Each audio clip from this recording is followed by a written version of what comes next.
ભારત સરકારના department of telecommunication દ્વારા એક પરિપત્ર જાહેર કરવામાં આવ્યો છે અને એમાં જણાવવામાં આવ્યું છે કે હવેથી દરેક નવા મોબાઈલમાં પહેલેથી જ સંચાર સાથી એપ ડાઉનલોડ હોવી જોઈશે।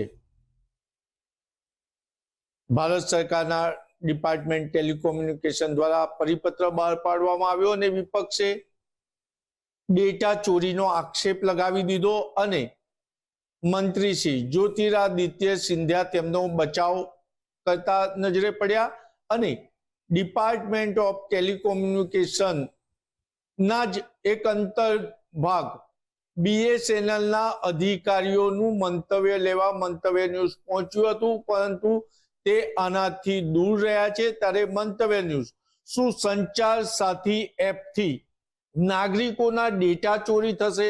વિપક્ષે લગાવેલો આક્ષેપ કેટલો અસરકારક અને સરકાર જે આ સંચાર સાથી એપ લાવી છે ખરેખર એનાથી નાગરિકોને કેટલો ફાયદો?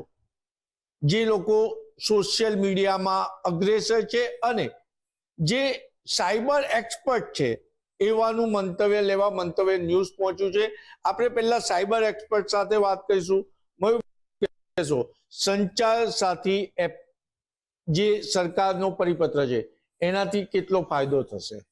સૌથી પહેલું કે સંચાર સાથી એપ એ સૌથી ઉપયોગી એપ છે। આજના સમયમાં કોઈ વ્યક્તિને જો હું પૂછું ક્વેશ્ચન કે તારા ડોક્યુમેન્ટ પર કેટલા સિમ કાર્ડ ચાલે છે, તો કેવી રીતે ચેક કરી શકે? તો એના માટેનો એકમાત્ર ઉપાય છે સંચાર સાથી એપ। અને નંબર 2, આના એપના આવ્યા પછી લાખોની સંખ્યામાં ઇન્ટરનેટ પર રેકોર્ડ છે, લાખોની સંખ્યામાં જે fake sim card fake document પર આ લોકો ઉપયોગમાં લીધેલા અને સાયબર ક્રાઇમ માટે વાપરવામાં આવતા હતા તેને બ્લોક કરવામાં આવ્યા છે। નંબર 2, જ્યારે કોઈ પણ વ્યક્તિનો ફોન ખોવાઈ જાય છે અને એના ફોનને આધારે જે ગઠિયો હોય છે એ એના જે ઈ વોલેટ છે તેનો ઉપયોગ કરીને એનું બેંક બેલેન્સ ખાલી કરી લે છે, ત્યારે સંચાર સાથી એપ જે છે તે એના IMEI ને બ્લોક કરશે। એટલે પરિણામે કોઈ પણ સિમ કાર્ડ નાખીને એ બેન્કિંગ એપ્લિકેશનથી માંડીને કોઈ પણ વસ્તુ વાપરી શકે છે નહીં અને આવા ઘણા ખોવાયેલા મોબાઈલ આ એપ્લિકેશને ટ્રેક કરીને પાછા આપ્યા છે।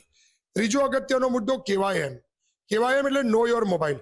આજે વાલી જ્યારે પોતાના બાળકને જૂનો મોબાઈલ કાં તો કોઈ વ્યક્તિને પોતાના કાર્ય માટે જૂનો મોબાઈલ લેવાની જરૂર પડે છે, તો આ એપ એને ગેરંટી આપે છે કે ભાઈ જે જૂનો મોબાઈલ લઈ રહ્યો છે તેનો IMEI કોઈ પણ કાર્ય માટે એટલે કે કોઈ પણ ગેરકાનૂની પ્રવૃત્તિમાં ઇન્વોલ્વ તો નથી ને, એને એના પર કોઈ પણ પ્રકારનો એ મોબાઈલ પર કે IMEI પર કેસ તો નથી થયો ને, તો એ બાબતને પણ જાણી શકે છે। અને ચોથું અગત્યનું જે પાસું છે ચક્ષુ પોર્ટલ, કારણ કે ચક્ષુ પોર્ટલ એ બહુ જ અગત્યનું છે।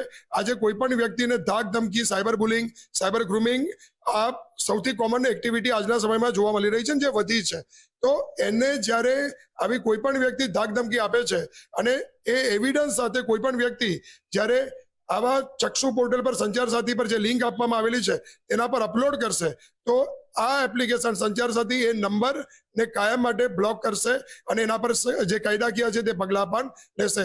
એટલે મારા મતે આ સંચાર સાથી એપ એ સૌથી અગત્યનો મુદ્દો છે અને હું એવું માનું છું કે દરેક વ્યક્તિએ સાયબર સિક્યુરિટી માટે, કારણ કે લોકો પોતે ઇન્ટરનેટ યુઝર્સ છે, સવારથી સાંજ સુધી ઇન્ટરનેટ વાપરતા હોય છે, તો એને પોતાના મોબાઈલમાં ઇન્સ્ટોલ કરવી એ અત્યંત જરૂરી છે। આપણે યુવાનને પૂછીશું, શું કહેશો?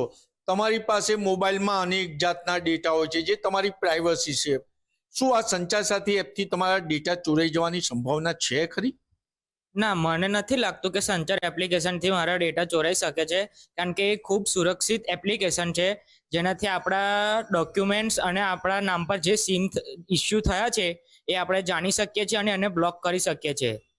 એ એપ્લિકેશન આપણા માટે ખૂબ અગત્યની છે અને ઉપયોગી છે। આપણે અન્યને પૂછીશું, શું કહો છો? સંચાર સાથી એપ કેટલી જરૂરી? એ જે એપ છે એ પબ્લિક માટે બનાવેલી છે, એની સુરક્ષા માટે, એની સલામતી માટે, કેમ કે મેક્સિમમ ફ્રોડ ફોનથી થતા હોય છે, તો એના માટે પબ્લિકનું વિચારીને એની સુરક્ષા માટે આ એપનું ને રાખવામાં આવી છે। ફક્ત એક છે કે એની જાગૃતિ આવે કે શા માટે આ એપ છે, એનાથી ફાયદા શું છે, તો મને નહીં લાગતું કે એના માટે કોઈ ઓપોઝ કરવો જોઈએ। અને એ બહુ સારી એપ છે કે ફોનનું પણ ધ્યાન રાખે છે, વ્યક્તિને ઓળખીને બતાવે છે, અને એ બધી રીતે ફાયદાકારક છે। એટલે જે પણ ફ્રોડ થાય છે એ આનાથી કંટ્રોલમાં રહેશે, ફોન દ્વારા થતા ફ્રોડ, તો બહુ સારી એપ છે। અને ડેટા ચોરી થવાનું તો કઈ એપ એવી છે જેનાથી ડેટા ચોરી નથી થતો, એટલે એ બહુ સામાન્ય વાત છે. અને એને એ બહુ સારી વાત છે કે એ એપને ઇન્સ્ટોલ પણ કરી શકો છો અને ઇનએક્ટિવ પણ કરી શકો છો અને ઇન્સ્ટોલ પણ કરી શકો છો. એટલે નીકાળવી હોય ત્યારે એપને નીકાળી પણ શકાય છે. એટલે બહુ સારી એપ છે આ. આપણે સાયબર એક્સપર્ટને એક સવાલ પૂછીશું. સરકારે પરિપત્ર કરી દીધો છે કે નવા તમામ મોબાઈલમાં આ એપ ઇન્સ્ટોલ કરવી ફરજિયાત હશે. હવે એપલ જેવી કોઈ કંપની ના પાડે તો સરકારે શું કાર્યવાહી કરવી જોઈએ? સૌથી પહેલા તો જ્યારે પણ કોઈ સરકાર કોઈ પણ કંપનીને જ્યારે પ્રોડક્શનની મંજૂરી આપે છે ત્યારે એમાં એક નિયમ હોય છે કે તમારે તમારા જે વાંધા છે તે તમે મૂકી શકો છો, પણ જો ભારતની અખંડિતતા અને સાર્વભૌમત્વ માટે જો કે પણ નિર્ણય લેવાનો આવશે તે તમારે અનુસરવો જ પડશે. એટલે કાલે ઉઠીને એપલ પોતાના જે વાંધા છે તે સરકારની સામે મૂકી શકે છે અને એના પર વાટાઘાટો થઈને એમને ઇન્સ્ટોલ તો કરવી પડશે એવું મારું પોતાનું માનવું છે. કારણ કે આગળ પણ સોશિયલ મીડિયા માટે જ્યારે ઇન્ટરમીડિયેટરીઝ માટે સર્વર જ્યારે મૂકવાના હતા ભારતમાં ત્યારે પણ વાંધો હતો અને ત્યારબાદ બધાએ સર્વર મૂક્યા. એટલે દરેક જણે આપ સર્વભૌમત્વ માટે ને અખંડિતતા માટે ને આતંકવાદી જે ટેરરિસ્ટ માટે તમે જુઓ કે જે પ્રકારે અત્યારે મોબાઈલનો ઉપયોગ થઈ રહ્યો છે એને જો ડામવો હશે, બરાબર, એઆઈના જે કંટ્રોલ છે એઆઈને કંટ્રોલમાં લાવવું હશે, એઆઈથી જે એટેક થઈ રહ્યા છે તેને કંટ્રોલમાં લાવવું પડશે, તો મોબાઈલ નંબરને હું એવું માનું છું કે એક આઈડેન્ટિટી આપવી પડશે ને આઈડેન્ટિટી આપવાનું કામ આ જ એપ કરે છે. એટલે મારા માટે આ એક સાચું અને સારું પગલું છે. એટલે સંચાર સાથી સાચા અર્થમાં સાથી છે. વિપક્ષ આક્ષેપ કરે છે, પરંતુ જે ડેટા ચોરી છે તો એ તો એમને અનેક એપો દ્વારા થઈ રહ્યું છે. ત્યારે વડોદરાના સાયબર એક્સપર્ટોનું મંતવ્ય છે કે સંચાર સાથી ખરેખર સાથી છે ને એ ખૂબ જ જરૂરી છે. કેમેરામેન મિલિંદ મેલે સાથે નિલેશ બ્રહ્મભટ્ટ, મંતવ્ય ન્યૂઝ વડોદરા.